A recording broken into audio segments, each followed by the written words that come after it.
네, 여러분 반갑습니다. 오늘은 이사야서의 두 번째 말씀을 가지고 여러분들과 말씀을 나누도록 하겠습니다. 앞 시간에는 1장부터 39장까지의 말씀을 보았습니다. 말씀드린 대로 이사야서는 크게 두 파트, 세부적으로 보면 세 파트로 나눌 수 있습니다. 1장부터 39장까지의 말씀은 선지자 이사야가 활동했을 시대적인 배경을 당시로 기록이 되어 있고요. 그 뒤에 이제 40장부터 66장까지는 상당히 후대의 관점으로 기록이 되어 있습니다. 거의 한 200에서 230년 이후의 일을 기록하고 있는 것이죠. 굉장히 갭이 큽니다. 그럼에도 불구하고 이사야가 왜 한 권의 이사야가 될 수 있느냐 하면 같은 말씀을 하고 있기 때문입니다. 하나의 문맥으로 같은 하나의 흐름의 말씀을 하고 있기 때문에 이사야서가 이사야서인 것입니다. 앞부분이 1장부터 39장까지의 말씀은 이스라엘, 그러니까 남한국 유다가 멸망하기 이전의 관점입니다. 실제로 멸망하는 것은요, 이사야 선지자가 활동했던 당시에 북왕국에 호세아 왕이 있었는데 호세아 때 멸망을 하죠. 그 이후에 실제로 한 136년 그 이후에 이제 남한국 유다가 망합니다. 북왕국이 722년 BC 722년에 아수르에서 멸망을 했고요.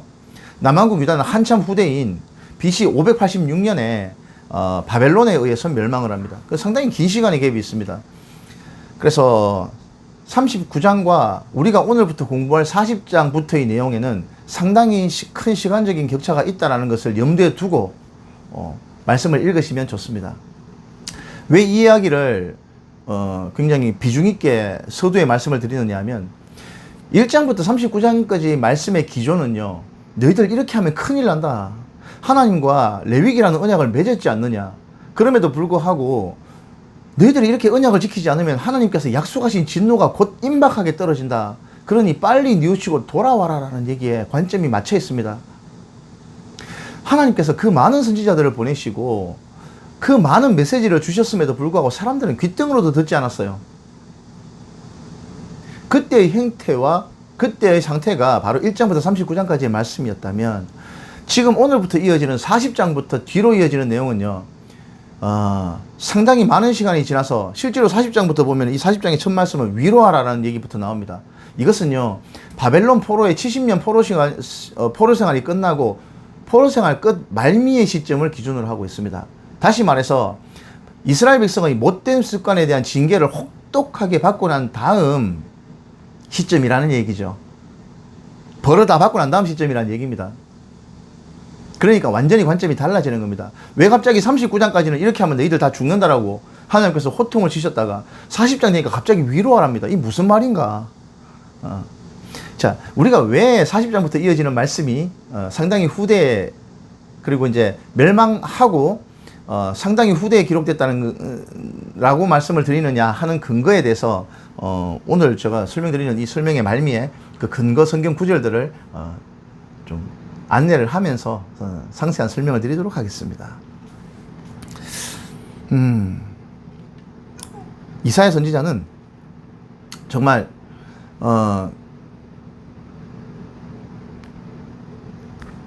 다른 선지자들과는 달리 그 신분이 상당히 귀족 출신이나 왕족 출신이었을 것이다 라고 할 만큼 중요한 정보들이나 중요한 그 왕궁을 넘나들거나 고위층들과 만나는 것이 자유로웠던 사람입니다. 자, 시대적인 배경은 이렇고요. 그 다음에 오늘 말씀 보면은 파트 두 번째하고 세 번째. 두 번째 파트는 40장부터 좀 더 잘게 보면 우리 성도님들 이해하시기 좋게 이해를 돕자면 세 파트로 나누는 게 좋습니다. 오늘부터 40장부터 55장까지는요, 포로 생활 말미의 시점을 기준으로 하고 있습니다. 그리고 56장부터 66장까지 이어지는 것은 포로에서 귀환하고 난 다음, 그것도 또 상당히 시간이 많이 지나죠. 조금 지나죠. 파트 1하고 파트 2 사이의 시간만큼의 갭은 없지만 파트 2와 파트 3의 갭은 그래도 상당히 시간적인 차이가 있다고 볼 수 있습니다. 이미 예루살렘으로 귀환하고 난 다음의 시점을 기준으로 말씀을 전하고 있기 때문입니다. 자, 그래서 이사야 계호의 마지막 부분 40장에서 55장까지는요. 위로와 격려의 말씀들입니다. 자, 제가 앞에 장황하게 설명드린 이유가 바로 이것 때문입니다. 앞부분 1장부터 39장은요. 질책입니다. 질책. 나쁜 행실과 언약을 지키지 않는 것에 대한 질책과 하나님의 진노의 말씀들이 쏟아져 나왔던 부분이죠. 근데 40장부터는요. 위로와 격려의 말씀입니다. 왜냐하면 매를 두드려 맞고 막 진짜 전혀 희망이라고는 찾아볼 수 없을 만큼 혹독하게 진멸당했거든요. 예루살렘도 잿더미가 됐고요. 포로 생활로 70년이면 두 세대입니다. 거의. 그러니까 이 두 세대라는 시간 동안 철저하게 진멸됐기 때문에 소망이 없었던 겁니다. 이스라엘 백성들에게. 포로로 잡혀와서 우리에게 무슨 소망이 있나라고 완전히 마음이 가루가 되어 있었던 겁니다. 그러니 이런 백성들에 대해서 하나님께서 위로의 말씀을 전합니다. 이 얘기를 하는 이유가 우리 기독교인들이 대체로 보면 이 40장부터 이어지는 이 뒤의 내용들을 많이 압니다. 왠지 아십니까? 여기에 위로와 격려의 말씀들이 지금 우리한테 하는 말씀처럼 들리기 때문입니다. 좋게 들리는 말씀들이 굉장히 많습니다. 그래서 여기에는 아는 말씀들이 굉장히 많을 거예요. 잘 된다 복 준다는 말이 여기에 나오니까. 구약 성경 중에서 드물게 나오는 부분이 바로 이 부분입니다. 그런데 과연 이 시대적인 배경이 이게 우리의 말씀으로 받아들일 수 있는 상황인지를 한번 고려해보고 들으셔야 됩니다. 물론 우리한테 다 하시는 말씀이 맞죠. 성경 말씀이니까. 하지만 자기들의 잘못으로 인해서 혹독하게 진멸을 받고 난 다음에 소망이 없는 백성들에게 전해졌던 위로의 말씀이다. 이해하시겠습니까? 그렇게 이해를 하셔야지 제대로 알아듣는 겁니다. 자, 우리가 보통 보면 많이 외우는 말씀들이 있죠. 나의 참으로 너를 도와주리라. 나의 의로운 오른손으로 너를 붙들리라. 이런 거 수험생들 보면 자기 공책에 적고 노트에 적고 있는데요. 이런 내용들이 과연 지금 뜬금없이 그 구절만 뚝 떨어진 것이 아니고 시대적인 배경이 이미 소망을 가지지 못할 정도로 피폐해져 있는 이스라엘 백성들을 향해서 하나님이 이제 내가 다시 너희를 회복시켜 주겠다라는 소망의 말씀으로 전해진 것이다 라는 것을 이해하시면 되겠습니다. 마지막으로 56장부터 66장까지는요. 이 예루살렘에 돌아오고 난 다음에도 돌아와 봤는데 뭐 기반이 있어야죠. 보십시오. 70년 동안 허허벌판으로 동물들이 놀이터가 되어 있는 그런 폐허였습니다. 폐허. 원주민들이 조금 남아있다 하더라도 힘을 전혀 쓸 수 없는 상황이었죠. 그 땅에 돌아와가지고 귀환 공동체들이 돌아와서 거기에 새로운 삶의 터전을 닫고 살아가려고 하는데 얼마나 막막했겠습니까? 그 막막한 사람들에 대해서 대상으로 전해졌던 말씀, 회복된 예루살렘에서의 삶과 책임에 대한 내용이 이 10장, 그러니까 56장부터 66장까지의 내용 안에 담겨 있다. 사실 이사야서는요, 제가 이 큰 흐름을 설명을 하는 것이 하나하나 세부적으로 설명을 하는 것보다 더 중요합니다. 그래야 읽으실 때 이해가 될 수 있으니까요.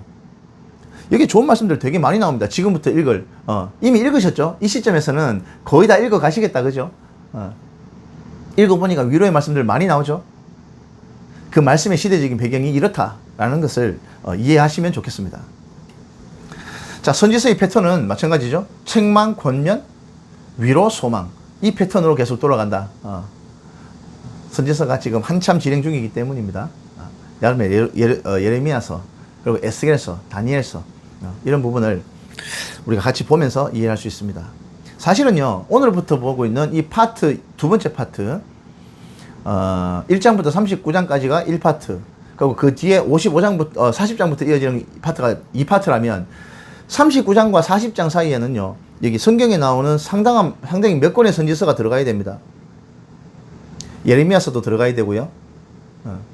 다니엘서도 들어가야 되고 에스겔서도 들어가야 됩니다. 나머지 많은 성경책들이 들어가야 돼요. 실제로 오바댜서나 나홈서처럼 이런 이방 나라에 대한 멸망, 이거에 대한 설명을 드리는 걸 떠나서 이스라엘 백성 자체에 대해서 전하는 내용만으로도 보면 39장과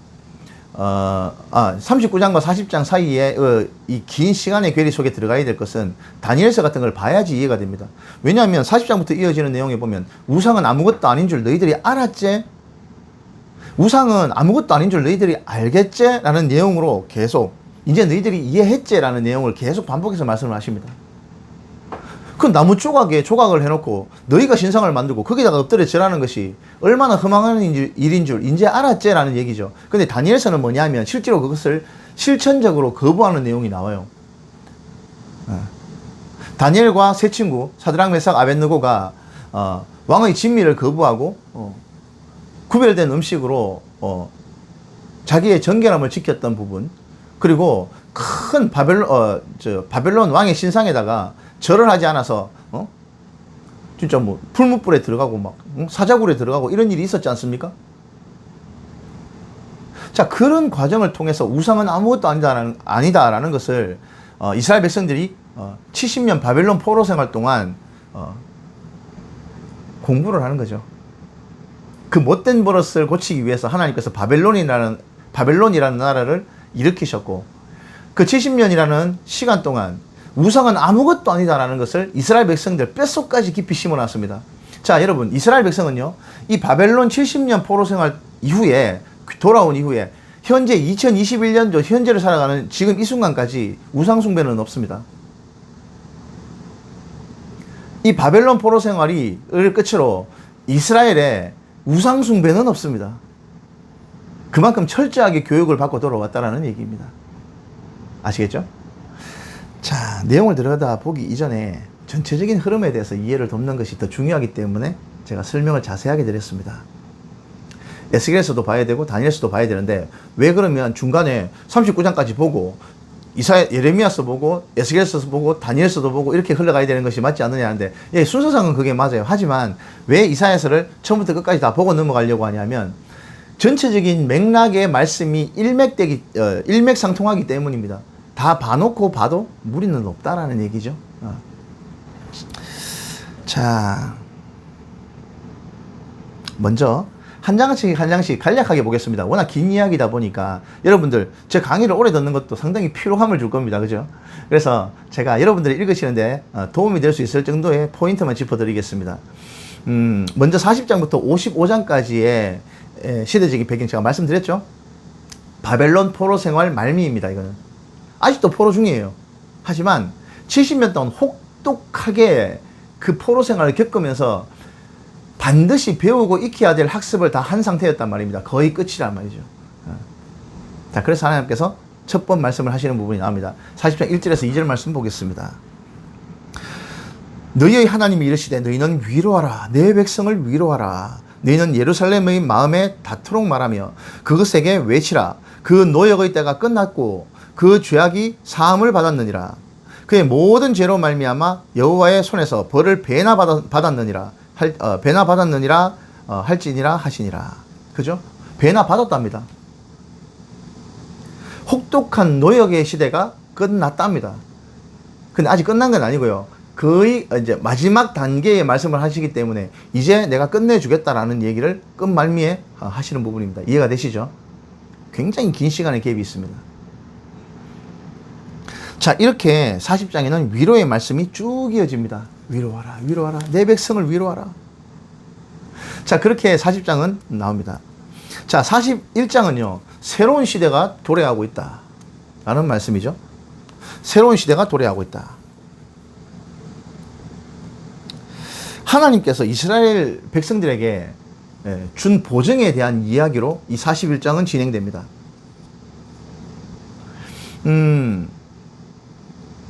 보시면요, 한번 보겠습니다. 41장 8절에서 10절 말씀 한번 볼게요. 그러나 나의 종 너 이스라엘아, 내가 택한 야곱아, 나의 벗 아브라함의 자손아, 내가 땅끝에서부터 너를 붙들며 땅 모퉁이에서부터 너를 부르고 내게 이르기를 너는 나의 종이라. 내가 너를 택하고 싫어하여 버리지 아니하였다 하였노라. 두려워하지 말라. 내가 너와 함께함이라. 놀라지 말라. 나는 내 하나님이 됨이라. 내가 너를 굳세게 하리라. 참으로 너를 도와주리라. 참으로 나의 의로운 오른손으로 너를 붙들리라. 이 되게 유명한 구절이 바로 이 10절 말씀 아닙니까? 두려워하지 말라. 내가 너와 함께함이라. 놀라지 말라. 나는 내 하나님이 됨이라. 내가 너를 굳세게 하리라. 참으로 너를 도와주리라. 참으로 나의 의로운 오른손으로 너를 붙들리라. 이 말씀이 왜 나왔다고요?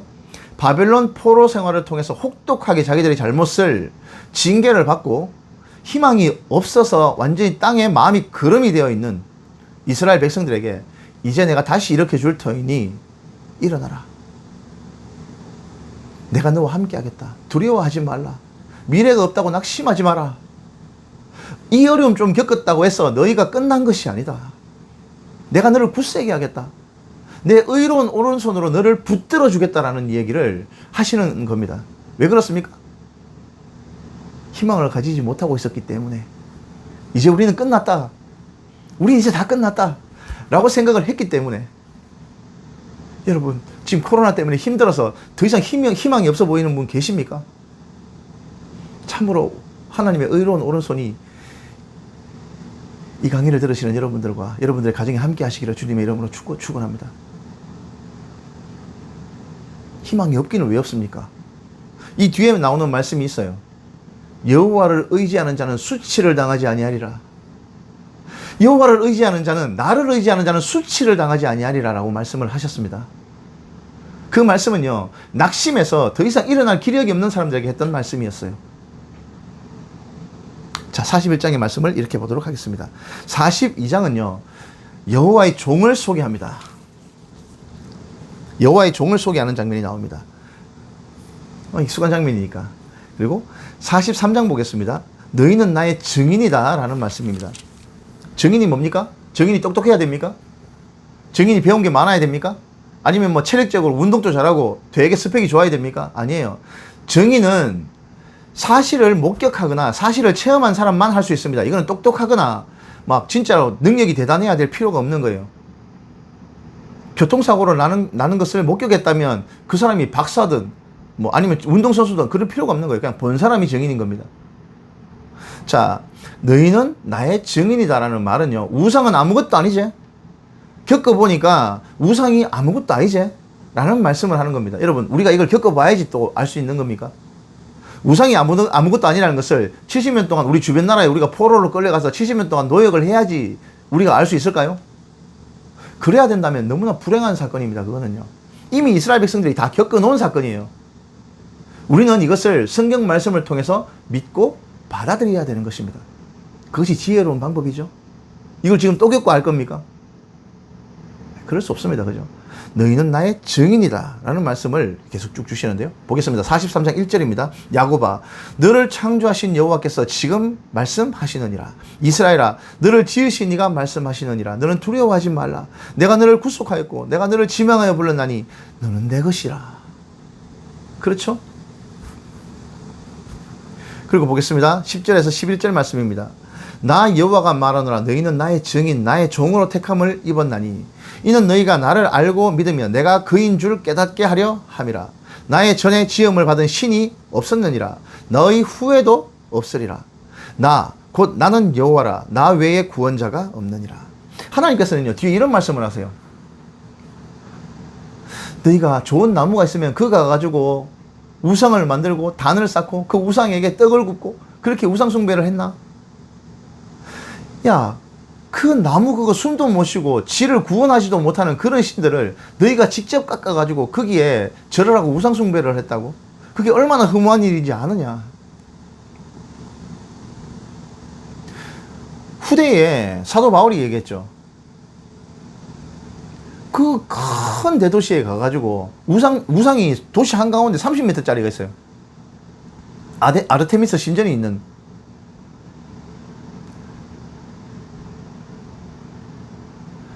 그 큰 도시에서 사도 바울이 한 얘기가 뭡니까? 사람의 손으로 만든 것은 신이 아니다. 그 한 구절 말씀했습니다. 지리하고 장황하게 왜 이게 우상이 저게 신이 아닌지 이걸 설명을 안 했어요. 사람의 손으로 만든 것은 신이 아니다. 요거 한마디면 끝났습니다. 사람의 손으로 만든 것은 신이 아니죠. 더 큰 교만이 뭔지 아십니까? 사람이 자기 손으로 우상을 조각해서 만들고 자기가 신을 만들어요. 그리고 그 신에 하나님의 형상인 자기를 절시킵니다. 이것만큼 큰 교만과 우상숭배가 어디 있겠습니까, 여러분? 사람의 손으로 만든 것은 우상이 아닙니다. 여기 지금 오다 가다가 뭐 자기가 불교라고 생각하는 사람들 있는지 모르겠습니다. 아니 그 불상을 사람의 손으로 만든 거 아닙니까? 부처가 내려와가지고 지가 지상을 직접 깎아 만들었답니까? 그거 다 사람의 손으로 만든 거 아닙니까? 사람의 손으로 만든 것은 신이 아닙니다, 여러분. 이때도 마찬가지예요. 하나님께서 사람의 손으로 만든 것이 어떻게 신이냐? 너희들이 그것을 우상으로 만들고 그것에 엎드려 절하느냐? 너희는 내 형상이다, 이놈들아. 내 형상, 너희는 나하고 똑같이 만들었어라는 얘기예요, 하나님께서. 그런데 너희가 나의 형상을 가지고 우상 앞에 절을 시키냐고.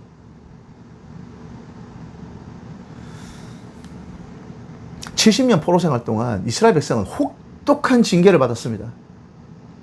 그 좋아하던 우상 숭배, 주변에 좋다는 우상들이 있으면 돈 싸들고 가가지고 우상 숭배했던 이스라엘 백성들이 어떻게 됐습니까? 나라가 쫄딱 망하고 포로로 끌려가가지고 70년 동안 완전히 사람 취급 못 받았지 않습니까? 왜 그렇습니까? 잘 한번 생각해 봐야 됩니다. 우리가 이걸 우리도 겪고 알 겁니까? 아니요. 성경 말씀을 통해서 알아야죠. 그래야 지혜로운 겁니다, 여러분. 자, 44장입니다. 우상숭배는 어리석은 짓이다. 제가 앞에 했던 말씀 그대로 이어지는 거예요. 이것만큼 어리석은 게 없어요. 우상숭배는 어리석은 겁니다. 보겠습니다. 18절. 예. 18절에서 20절 말씀을 보겠습니다. 그들이 알지도 못하고 깨닫지도 못함은 그들의 눈이 가려서 보지 못하며 그들의 마음이 어두워져서 깨닫지 못함이라. 마음의 생각도 없고 지식도 없고 총명도 없으므로 내가 그것의 절반을 불사르고 또한 그 숯불 위에서 떡도 굽고 고기도 구워 먹었거늘 내가 어찌 그 나머지로 가정한 물건을 만들겠으며 네가 어찌 그 나무 토막 앞에 굴복하리요. 말하지 아니하니 그는 죄를 먹고 허탄한 마음에 미혹되어 자기의 영혼을 구원하지 못하며 나의 오른손에 거짓 것이 있지 아니하냐 하지도 못하느니라. 이게 누구 보고 조롱하는 겁니까? 하나님께서? 예, 우상을 보고 조롱하는 거예요. 우상 보고 조롱하는 거예요. 우상 보고.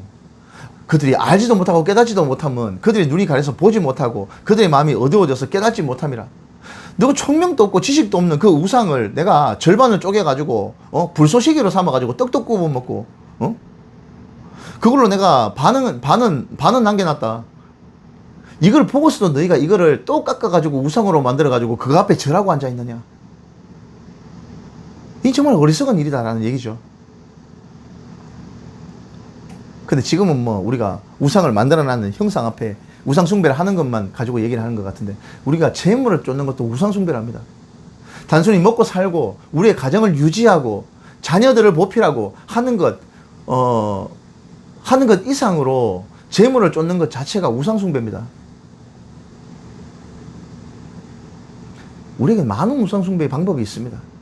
단순히 절에 가가지고 불상 앞에 엎드려 절하는 것 그것뿐만이 아니라 우리의 삶의 방식 가운데서도 하나님께서 금하신 것들 재물을 너무 따르지 말라고 했던 것 살기 위해 열심히 노력하고 애쓰는 것은 어쩔 수 없습니다. 이 타락하고 부패한 세상에서 죽어 하나님의 나라 가는 그날까지 어쩔 수 없는 활동입니다. 하지만 그 정도에 지나치게 너무 돈을 쫓고 너무 명예를 쫓고 너무 자식을 자식 내 아들 하는 것도 다 우상숭배예요. 그거 하나님 앞에 우리가 어떤 모습인지 우리가 되돌아봐야 됩니다. 이 말씀 앞에서요. 자, 45장에는요. 내가 곧 고레스라는 사람을 세울 것인데 그 고레스를 통해서 너희를 다시금 유대 땅으로 돌아오게 만들어주겠다. 라는 말씀. 고레스를 통해서 이루실 역사에 대해서 말씀을 하십니다. 근데 이건 여담인데 한번 말씀드릴게요. 고레스 하면요. 외국에 나가 고레스 하면 아무도 못 알아듣습니다. 왜냐하면 우리 할아버지들이 발음이 안 돼가 고레스라고 이 해석을 했는데요.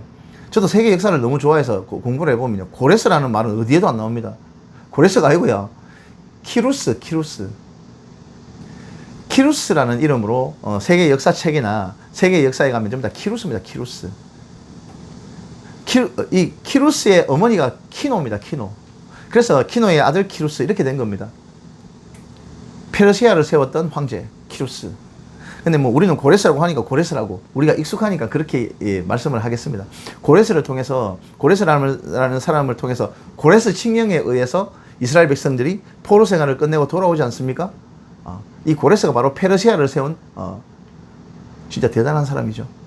우리가 신구약 중간사를 공부하게 될 겁니다. 그때 이 고레스에 대해서 제가 자세하게 설명드릴 겁니다. 태어난 과정부터 성장 과정, 그리고 제국을 이룬 과정, 그리고 결국 바벨론을 멸망시킨 사람도 이 고레스거든요.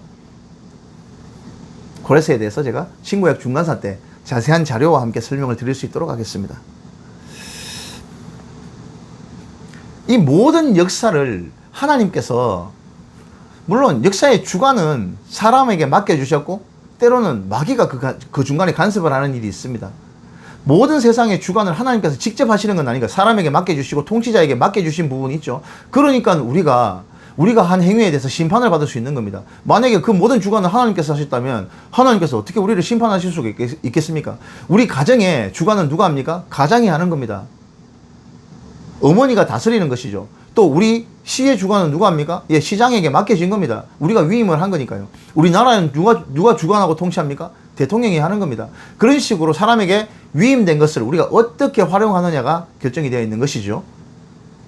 하지만 어떤 말을 해도 이 모든 것의 주인은 하나님이십니다. 하나님께서 주권을 행사하시고자 한다면 그 모든 주관은 다 허무하게 허투루 돌아갈 겁니다.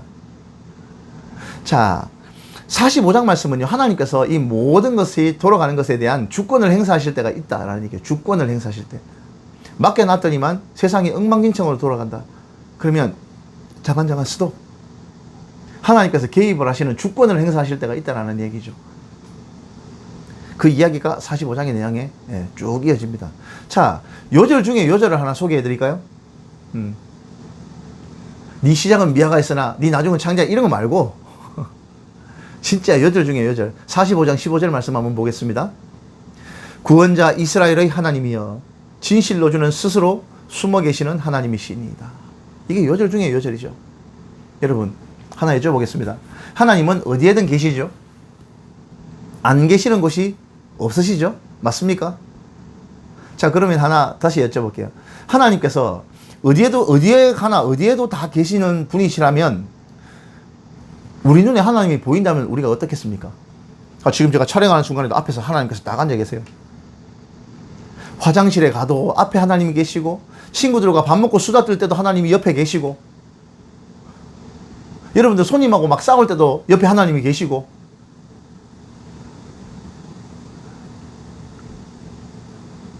부부싸움 할 때도 옆에 계시고, 이렇다면 하나님, 여러분들 행동이 어떻겠습니까? 완전히 통제당한 로봇가 되겠죠. 바로 앞에 하나님이 보이시는데 하나님께서 왜 숨어 계실까요? 하나님께서 숨어 계시기 때문에 세상이 이런 겁니다. 또 하나님께서는요, 스스로 숨어 계시는 하나님이시다. 하지만 하나님께서는 어디에도 계신다. 지금 이 자리에도 계신다라는 거예요. 이게 요절 중에 요절입니다. 구원자 이스라엘의 하나님이여 진실로 주는 스스로 숨어 계시는 하나님이시니이다. 우리가 다시 한번 생각해 볼 말씀입니다. 그죠? 자, 이 갈 길이 너무 멉니다. 여러분들이 읽어보시면 되는 부분이고 그 내용이 어떻게 이해하시면 되는지는 제가 다 설명을 드렸죠. 자, 46장 바벨론의 신들은 무너진다 라는 얘기가 나옵니다. 자, 1절과 2절 말씀 한번 보겠습니다. 46장입니다. 벨은 엎드러졌고 느보는 구부러졌도다. 그들의 우상들은 짐승과 가축에게 실렸으니 너희가 떼 메고 다니던 그것들이 피곤한 짐승의 무거운 짐이 되었도다. 그들은 구부러졌고 그들은 일제히 엎드러졌으므로 그 짐을 구하여 내지 못하고 자기들도 잡혀갔느니라.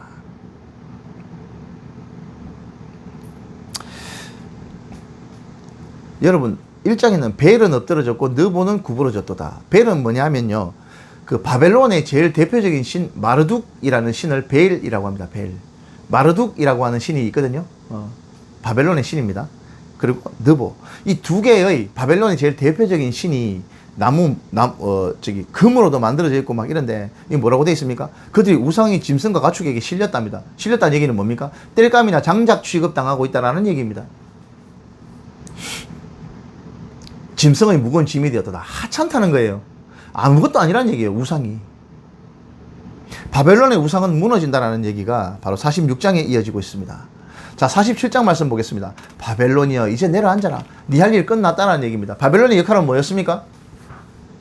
이스라엘을, 실제로 보면 바벨론의 전성기는 되게 짧아요. 신바벨론 제국은 그 전성기가 굉장히 짧아요.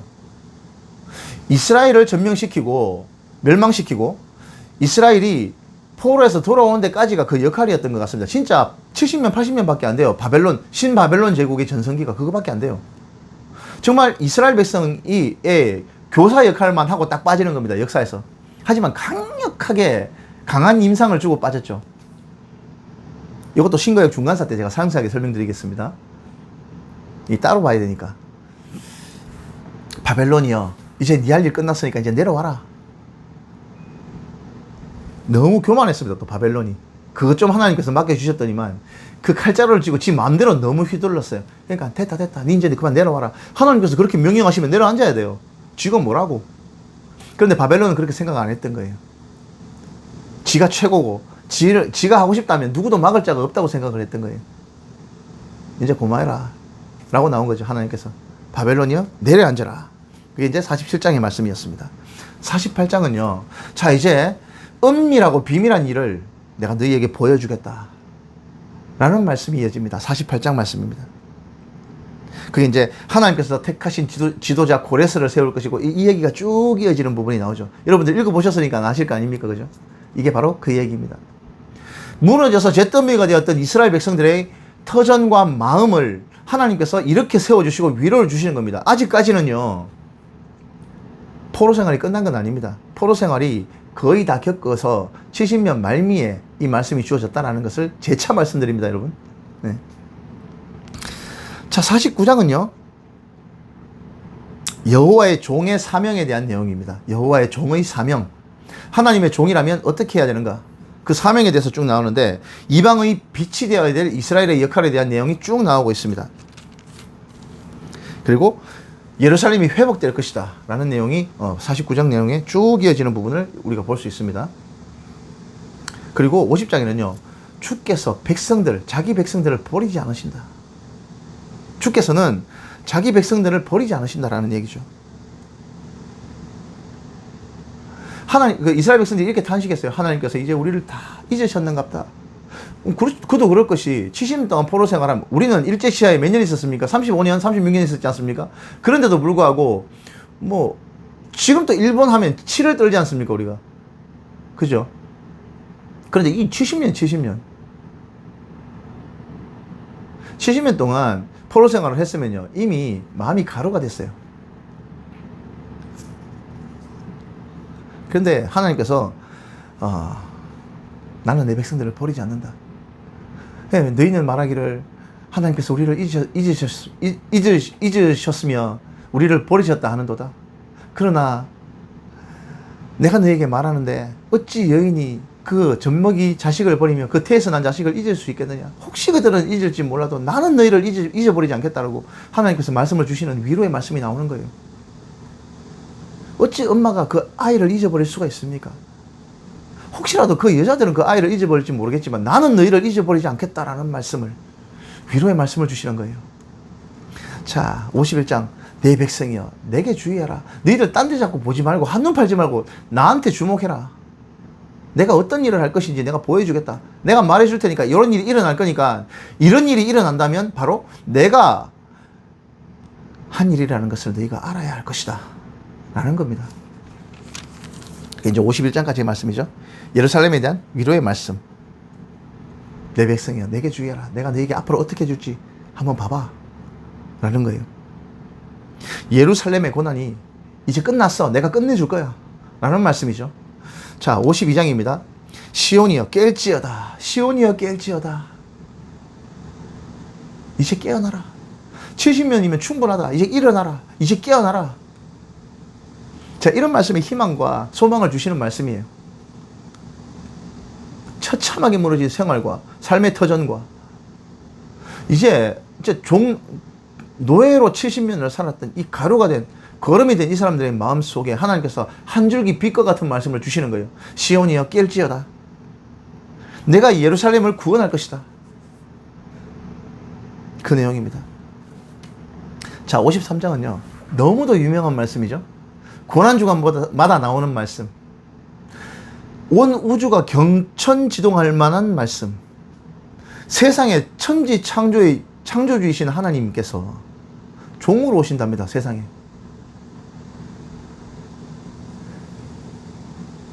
온 우주 만물의 창조주께서 종으로 오신답니다. 심지어 고운 모양도 없고 고운 얼굴도 없고 고운 품색도 없다.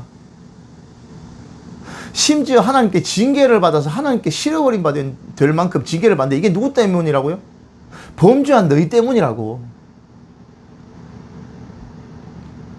천지 창조의 주인께서 종으로 오셔서 이 피조물들이 저지른 잘못을 해결하시기 위해서 오게 될 일에 대해서 53장이 기록되고 있는 거예요. 너무 유명한 말씀이죠. 이제 아주 후대에 이어질 말씀을 이렇게 전하고 계시는 겁니다. 자, 54장에는 두려워하지 말라. 이스라엘에 대한 하나님의 자비에 대한 말씀이 54장에 이어집니다. 두려워하지 말라. 겁내지 마라. 이제 내가 너희들을 다시 이렇게 세워주겠다. 미래의 예루살렘의 모습까지 다 하나님께서 보여주시고 계시는 장면이 54장의 말씀입니다. 55장은요. 너희 목마른 자들아 물로 나오라. 55장 펴보면 바로 그 말 나오죠. 너희 목마른 자들아 물로 나오라. 이제 나와라. 후대에 이어질 하나님의 낙원의 모습을 보여주는 거예요. 이건 한번 보고 넘어가야 되겠네요. 6절에서 13장까지 긴 말씀이지만 한번 쭉 읽어보겠습니다. 우리도 알아야 될 내용의 말씀이기 때문입니다. 너희는 여호와를 만날 만한 때에 찾으라. 가까이 계실 때에 그를 부르라. 악인은 그의 길을, 불의한 자는 그의 생각을 버리고 여호와께로 돌아오라. 그리하면 그가 긍휼히 여기시리라. 우리 하나님께로 돌아오라. 그가 너그럽게 용서하시리라. 이는 내 생각이 너희의 생각과 다르며 내 길은 너희의 길과 다름이니라. 여호와의 말씀이니라.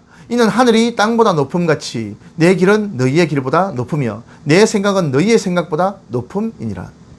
이는 비와 눈이 하늘에서부터 내려서 그리로 되돌아가지 아니하고 땅에 적셔서 소출이 나게 하며 싹이 나게 하여 파종하는 자에게는 종자를 주며 먹는 자에게는 양식을 줌과 같이 내 입에서 나가는 말도 이와 같이 헛되이 내게로 돌아오지 아니하고 나의 기뻐하는 뜻을 이루며 내가 보낸 일에 형통함이니라.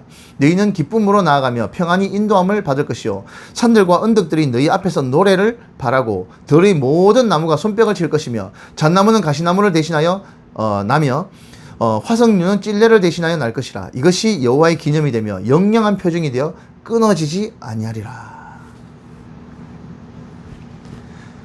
이런 세상을 주시겠답니다. 우리에게도요.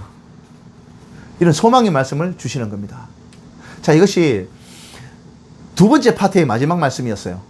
아직도 포로된 자, 70년간 포로 생활로 인해서 소망과 희망을 잃어버렸던 이스라엘 백성들에게 주었던 희망의 말씀이었습니다. 자, 이제부터 56장의 세 번째 파트 말씀입니다. 이제 돌아오고 난 다음에 잘못 그 관점이 또 한참 시간이 흐른 시점으로 말씀이 전해지는 부분을 볼 수 있습니다. 56장은요, 이제 이스라엘이 포로생에서 돌아왔기 때문에 어떤 삶을 살아야 할 것인가, 공평을 행하며 정의를 행하라 라는 말씀이 55장에 이어집니다. 56장에 이어집니다. 회복된 예루살렘에서의 삶과 의무에 대해서 하나님께서 56장부터 말씀을 주고 계시는 부분이죠. 이스라엘의 지도자들이 규탄을 받습니다. 왜? 앞에 잘못했던 부분들, 그들이 왜 징계를 받을 수밖에 없었던지 그 내용에 대해서 규탄을 하는 내용이 바로 9절부터 이어지는 내용이 나오고 있습니다. 또 57장에는요. 의인은 죽어도 산다. 이스라엘의 우상숭배가 규탄을 받는 내용이 57장에 이어지는데요. 이 57장의 내용은요. 의인은, 그럼에도 불구하고 의인은 죽어도 사는 것이다.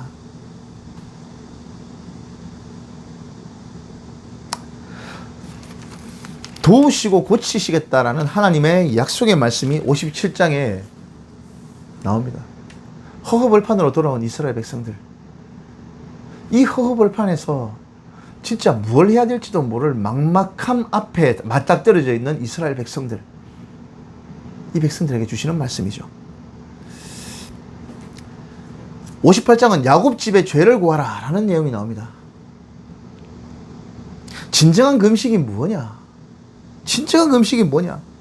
이제 돌아왔으니까 이제 좀 제발 똑바로 해라 라는 얘기요. 다시 회복되었으니 그 잘못을 되풀이하지 말라는 얘기입니다. 야곱 집의 죄를 구하는 장면이 바로 58장에 이어지는 내용입니다. 자, 59장에는요, 바벨론에서 깨달은 게 있지. 그 긴 포로 생활 동안 정말 그 시간이 헛되면 안 될까, 아이가? 다시 그 일을 겪을 거냐? 바벨론에서 깨달은 것, 그것이 무엇인지에 대한 내용이 59장에 이어집니다. 선지자가 백성의 죄악을 규탄하는 내용부터 시작을 하는 것이 59장의 말씀입니다. 그리고 16절부터는요, 하나님께서 자기 백성을 구원하시기로 작정했던 내용에 대해서 쭉 설명이 나오고 있는 부분이 바로 이 59장의 내용입니다. 그래서 59장의 주제는요, 바벨론에서 깨달은 것이 무엇인가 라는 것을 일깨워 주시는 것이 59장의 주제입니다. 60장은요, 예루살렘의 미래의 영광에 대해서 나옵니다. 일어나라, 빛을 발하라. 이는 내 빛이 이르렀고 여호와의 영광이 내게 임하였음이니라. 이것은요, 예루살렘의 미래의 영광입니다. 허허벌판에서 미래의 비전을 보는 것이죠. 우리가 청사진을 그리는 것과 같습니다. 갯벌에 간척지를 내고 이 간척지에 아파트 단지가 올라가는 것을 청사진을 그리는 것과 같은 것입니다. 이제 일어나라, 빛을 발하라. 이는 네 빛이 이르렀고 여호와의 영광이 내게 임하였음이니라. 여호와의 영광이 임하였기 때문에 이젠 희망을 품고 삶에 매진해라 라는 얘기입니다. 자, 61장은 주 여호와의 신이 내게 임하셨다. 아름다운 소식을 전하는 내용이 쭉 이어지는 것이 61장의 내용입니다. 62장은요, 백성의 길을 예비해라 라는 얘기입니다. 자, 그리고 63장에는 에돔을 심판하고 오시는 이에 대한 내용이 나오죠. 열방에 대한 여호와의 승리에 대해서 나오는 부분이 바로 63장입니다. 에돔을 심판하고 오시는 이. 시간이 없으니까 제가 요점만 찝는 겁니다. 여러분들 읽어보시면 다 알 수 있는 내용이니까. 다 읽으셨지 않습니까? 그런 내용으로 주제의 관점을 가지고 읽으셔야 이 내용이 무슨 내용인지 이해하실 수가 있습니다. 64장은요, 주의 종의 기도가 나옵니다. 65장은요, 새하늘과 새 땅을 창조하신다라는 얘기입니다. 65장은 패역한 자들에 대한 하나님의 징벌을 시작으로 새하늘과 새 땅을 창조하시겠다. 나중에 계시록에 봐도, 요한계시록에도 새하늘과 새 땅에 대한 내용이 나오죠. 일맥상통하는 부분이 65장의 내용에 나오는 부분입니다. 자, 그리고 마지막으로 66장에는요, 하나님께서 온 세상을 심판하게 되실 건데, 그래도 심령이 가난한 자가 복이 있다. 이게 예수님께서 하신 말씀 아닙니까? 심령이 가난한 자가 복이 있다 라는 내용이 이어지는 장면이 바로 66장까지입니다. 이것이 우리가 읽고 공부할 수 있는 이사야서의 그 후반부에 대한 내용입니다. 다시 말씀드리지만 40장부터 이어지는 후반부의 내용의 배경은 뭐라고요? 그들의 잘못으로 인해, 유대인들의 잘못으로 인해서 혹독한 징계를 받고 난 다음에 완전히 잿더미가 된 터전에서 자기의 삶을 일으켜야 될 숙제를 안고 있는 백성들에게 주시는 하나님의 말씀이다 라는 것이죠. 이것이 상당히 후대에 기록되었다는 것을 우리가 알 수 있는데요. 그 내용에 대해서 한번 점검해보고 짚어보고 넘어가도록 하겠습니다. 자, 앞으로 돌아가서 47장 6절에서 7절 말씀을 한번 볼까요? 전에 내가 내 백성에게 고하여 내 기업을 욕되게 하여 그들을 내 손에 넘겨주었거늘. 자, 전에 내가 내 백성에게 노하였다 라는 얘기죠. 네가 그것을 긍휼히 여기지 아니하고 늙은이에게 내 멍에를 심히 무겁게 매며 말하기를 내가 영영이 여주인이 되리라 하고 이 일을 내 마음에 두지도 아니하며 그들의 종말도 생각하지 아니하였도다. 자, 전에 내가 내 백성에게 노했다 라는 말씀, 과거의 이야기로 하고 있습니다. 징계를 받고 난 다음에 이야기라는 얘기죠. 자, 49장 14절에서 15절을 보겠습니다. 오직 시온이 이르기를 여호와께서 나를 버리시며 주께서 나를 잊으셨다 하였거니와 여인이 어찌 그 젖먹는 자식을 잊겠으며 자기 태에서 난 아들을 긍휼히 여기지 않겠느냐. 그들은 혹시 잊을지라도 나는 너를 잊지 아니할 것이라. 그죠? 잊으셨다 하였거니와. 왜 이런 말씀을 합니까? 두드러 맞고 잿더미가 되고 피가 철철 나고 찢어지고 사면대밖에 없는 상태였기 때문에 하나님께서 우리를 잊으셨는갑다 라고 말씀을 하는 거예요. 자, 52장 1절에서 2절 말씀입니다. 시온이여 깰지어다 깰지어다 네 힘으로 깰지어다 거룩한 성 예루살렘이여 내 아름다운 옷을 입을지어다. 이제부터 할례 받지 아니한 자와 부정한 자가 다시는 내게로 돌아옴이 없을 것임이라. 너는 티끌을 털어내어 버릴지어다. 예루살렘이여 일어나 앉을지어다. 사로잡힌 딸 시온이여 내 목의 줄을 스스로 풀지어다. 그죠? 전부 다 과거형으로 이야기하고 있습니다. 맞죠? 고난받고 징계받은 것이. 52장 11절 말씀 보겠습니다. 너희는 떠날지어다 떠날지어다. 거기서 나오고 부정한 것을 만지지 말지어다. 그 가운데서 나올지어다. 여호와의 기구를 매는 자들이여 스스로 정결하게 할지어다. 자, 떠나랍니다. 어디서 떠나요? 바벨론에서 떠나라는 얘기죠. 이미 포로 생활로 잡혀온 이후의 관점의 시점으로 보고 있는 것이죠. 자, 보겠습니다. 54장 6절에서 8절 한번 더 보겠습니다. 여호와께서 너를 부르시되 마치 버림을 받아 마음에 근심하는 아내 곧 어릴 때의 아내가 되었다가 버림을 받은 자에게 함과 같이 하실 것임이라. 내 하나님께서 말씀하셨느니라. 네가 잠시 너를 버렸으나 큰 긍휼로 너를 모을 것이요 내가 넘치는 진노로 내 얼굴을 내게서 잠시 가렸으나 영원한 자비로 너를 긍휼히 여기리라. 내 구원자 여호와께서 말씀하셨느니라. 자, 이 말씀에 보면 우리가 한 가지 짚어볼 것이 있습니다. 우리가 히스기야에 대한 내용을 우리가 공부를 했죠. 근데 히스기야, 그러니까 여기 보면 버림을 받아 마음에 근심하는 아내 곧 어릴 때의 아내가 되었다가 버림받은 자에게 함과 같이 라는 얘기인데 이게 히스기야에 대한 내용으로 말씀하고 있는 겁니다. 히스기야의 아내 이름이 헵시바라는 여자가 있었어요. 헵시바. 얼마나 잘못을 했고 나쁜 못된 여자였는지 모르겠습니다만 자세하게 기록이 안 되어 있습니다만 히스기야가 이 아내를 버려버렸습니다. 얼마나 악독하고 못됐는지 버렸던 거죠. 그랬다가 히스기야가 하나님 앞에 교만한 죄를 지었다가 15년 목숨을 연장한 일이 있었죠. 기억나십니까? 그때 이 버렸던 아내 헵시바를 데리고 옵니다. 왜 아냐면 히스기야가 죽었을 때 그 아들 므낫세가 왕이 되었는데 므낫세 나이가 12살이었답니다. 그러면 뭡니까? 히스기야가 목숨을 연장받은 15년에 연장받은 3년 뒤에 이 므낫세가 태어났다는 얘기예요. 그래야 12살이죠. 15년 동안 연장받았는데 므낫세가 왕이 될 때가 12살이었으니까 맞죠? 3년 지난 시점에서 애를 가졌다는 얘기죠.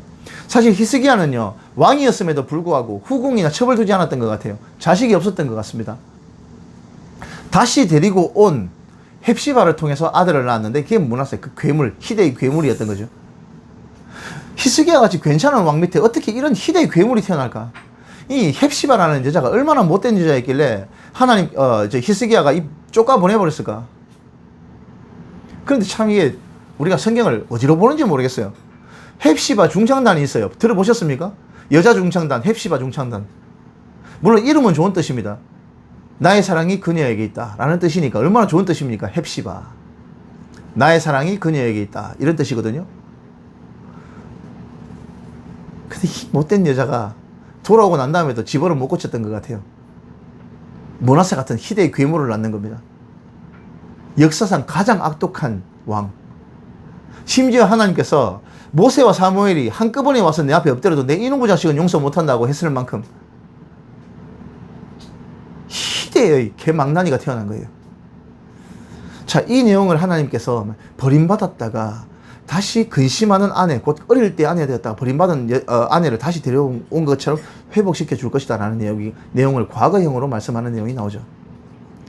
자, 60장 볼게요. 내가 노하여 너를 쳤으나, 과거형으로 되어 있죠. 너를 쳤으나 이제는 나의 은혜로 너를 불쌍히 여겼은즉 이방인들이 내 성벽을 쌓을 것이요 그들의 왕들이 너를 섬길 것이며. 그죠? 과거형으로 되어 있습니다. 60장 15절. 전에는 네가 버림을 당하며 미움을 당하였으므로 내게로 가는 자가 없었으나 전에는 이제는 내가 너를 영원한 아름다움과 대대의 기쁨이 되게 하리니. 그죠? 그리고 63장 18절. 주의 거룩한 백성이 땅을 차지한 지 오래지 아니하여서 우리의 원수가 주의 성소를 유린하였사오니. 과거형으로 되어 있습니다. 전부 다. 그래서 히스기야 선지자가 활동했을 당시에는 쓸 수 없는 내용들이 기록되어 있다라는 것이죠. 64장 10절에서 11절입니다. 주의 거룩한 성읍들이 광야가 되며 시온이 광야가 되었으며 예루살렘이 황폐하였나이다. 그죠? 과거형이죠. 우리 조상들이 주를 찬송하였던 우리의 거룩하고 아름다운 성전이 불에 탔답니다. 우리가 즐거워하던 곳이 다 황폐하였나이다. 다 과거형으로 되어 있는 거예요. 하지만 이사야 선지자 당시에는 아직까지 이런 일이 일어나지 않았던 겁니다. 그죠? 자, 과거형. 이런 근거로 말씀을 드리는 겁니다. 40장부터 그 이후에 이어지는 66장까지는요, 상당히 많은 시간적인 간격이 있다. 그죠? 그 점을 이해하시고 보시면 됩니다. 그리고 40장부터 66장까지의 내용은 위로의 말씀, 격려의 말씀, 회복의 말씀, 소망의 말씀으로 이어지고 있는 이유가 뭡니까? 누구에게? 이미 잘못해서 징계를 받아가지고 삶의 터전이 가루가 되고 거름이 되고 몸도 마음도 거름이 되어서 더 이상 소망이 없었던 백성들에게 하나님께서 이제는 너희가 큰 나쁜 버릇을 고쳤기 때문에 너희를 회복시켜 줄 것이다 라는 위로의 말씀이다 라는 것을 알고 읽으셔야 됩니다, 여러분. 무턱대고 한 구절 떼가지고 내가 너를 도와주리라 참으로 나의 의로운 손으로, 이게 내한테 하는 얘기인가? 맞습니다. 내한테 하는 얘기일 수도 있습니다. 하지만 그 배경을 알고 암송을 하시라는 얘기입니다. 성경은요, 앞도 보고 뒤도 봐야 되고 전도 보고 후도 봐야 됩니다. 무슨 의미로 이 말씀이 주어졌는지를 봐야 된다는 얘기입니다. 좋다는 구절만 빼가지고 손목에 쓰고 다니지 마시고요. 하나님의 심정을 알려고 달려들어야 성경을 제대로 읽는 것이다. 하나님 심정을 알려고 하는 기본적인 자세를 가지지 않는다면 성경 100번, 100만 번 읽어도 소용없습니다, 여러분. 하나님의 심정을 알려고 하는 사람에게 하나님께서 하나님의 말씀을 들려주실 겁니다. 나한테 도움이 되는 구절, 그거 뽑기 하러 달려든다면 이건 아무 의미가 없는 책이에요. 좋은 책들 세상에 새 빌었습니다, 여러분. 뭐하러 성경을 읽습니까? 성경에는 하나님의 심정이 있기 때문에 성경을 읽어야 하는 것입니다. 아시겠죠? 자, 긴 얘기였습니다. 워낙 길기 때문에 제가 길 수밖에 없는데 제가 강의를 얼마나 했는지 모르겠습니다. 하나, 시간이 빨리 지난 것 같아요. 오늘 이 말씀을 통해서 이사야 선지자를 통해서 하나님께서 하나님의 백성에게 하시고자 하시는 그 진심과 하나님의 심정을 깨달아 이해하시는 저와 여러분들이 되시기를 주님의 이름으로 축원합니다. 오늘 강의는 여기까지 하겠습니다. 수고하셨습니다.